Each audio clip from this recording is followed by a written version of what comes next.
Ladies and gentlemen, the Russell Cage Experience coming to you right here on YouTube or Facebook or MySpace, or if you click the link in Twitter, thank you for that. This is, as you can tell, my Q&A video. I decided to write the questions down on a piece of notebook paper. This time, I may do that. That way, I can maybe delete them from my inbox once I read them and write them down. That way, just kind of clean the inbox out. And it not looking like I have unread messages in there. So, I got two questions here, two good questions in my opinion, from the Phenom 8809 once again, and Lord of the Rings 1 also sent me a question, posted as a comment to one of my videos, and I will ask that if you do have a question for me that you want to answer in a Q&A video, shoot them to my inbox, either like I said, on Facebook or MySpace, direct message me on Twitter, send me a personal message on YouTube, whatever. Just shoot them in my inbox instead of in the comments, even though they might not get lost in the comments. I might just forget about it being in the comments and whatnot. But anyway, two great questions on the way. The first one comes once again from Phenom 8809, and he sends me great questions. Really thought head scratching questions here. And this one that he has, it says, do you think there will ever come a day when WWE goes out of business and no longer exists? That is really hard to say because WWE's been around for quite some time, and if they've been around this long, no doubt they're going to be around probably until the end of time.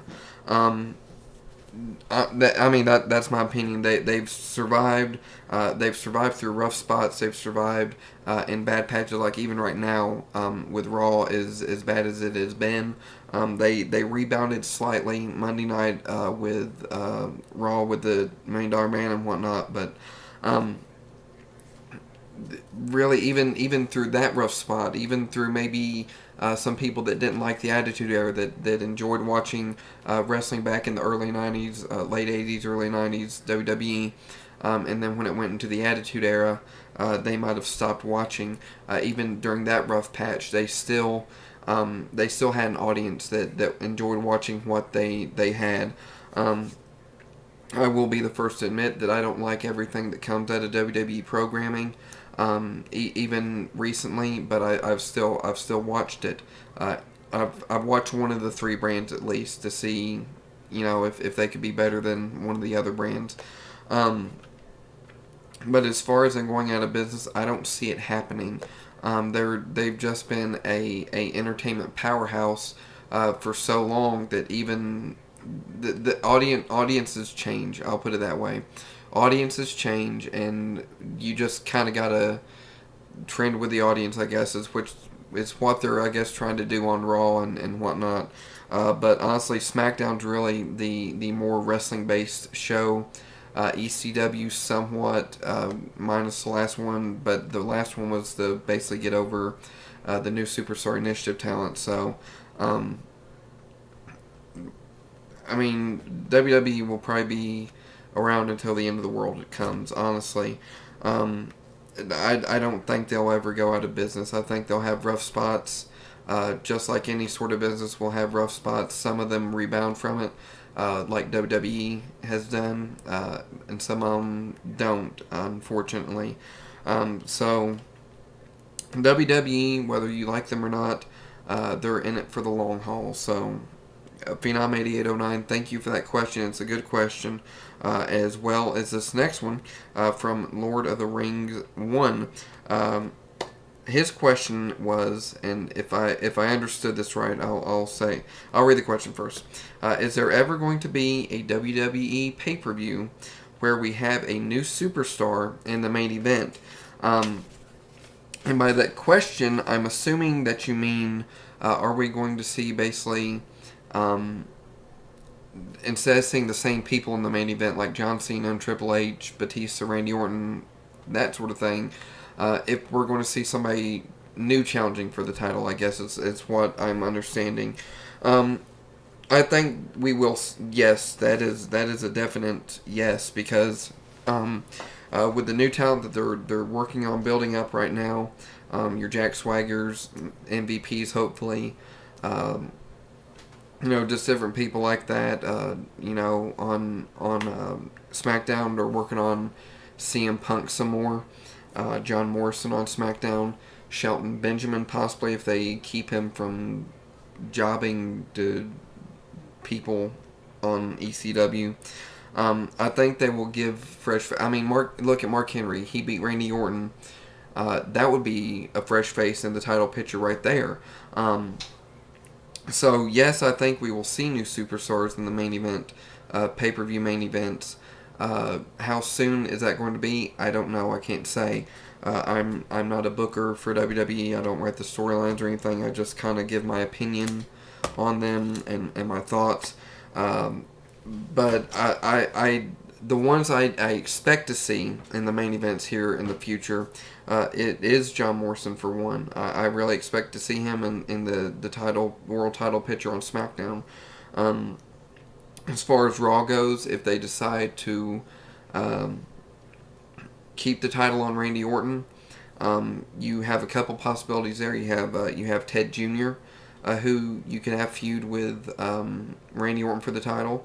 You have Jack Swagger, who, if you maybe put the title on maybe like somebody like John Cena or Triple H, even though I would rather not see that, you could put the title on them and maybe have Jack Swagger chase them for the title.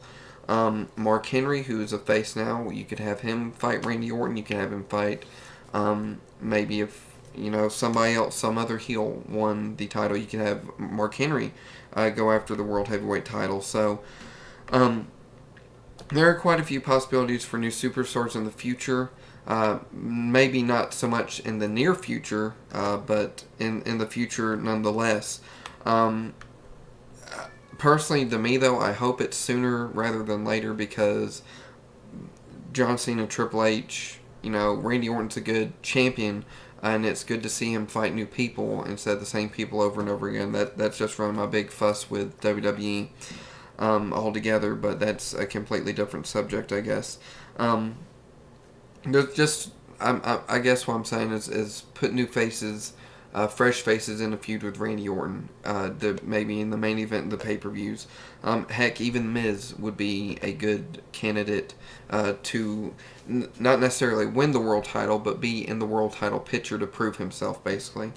Lord of the Rings 1, thank you for that question. Another great question, thought-provoking, brain itcher.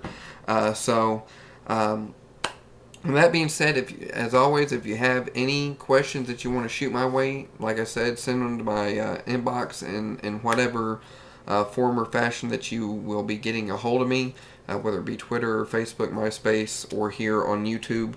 And as always, thank you for the questions. I enjoy making these Q&A videos. And I do want to plug Kazarni We Hardly Knew Ye. Their channel, once again, I want to plug DJ Sleazy C's channel. Also, I will post links to their channels in the sidebar. Definitely check out their videos. They have great videos, honestly.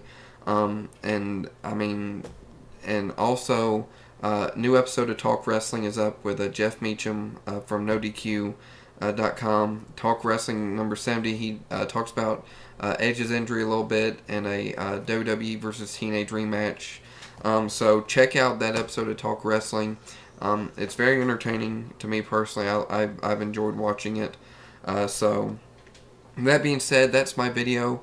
You guys have a great night. I will hopefully see you with a jam-packed day tomorrow with ECW Superstars and Impact all in one night. That might have to be like a 2 or 3 part video depending on how long I ramble on about them all. So that being said, that is my video. Thank you all for watching. Rate, comment, subscribe. You guys take it easy, and peace out.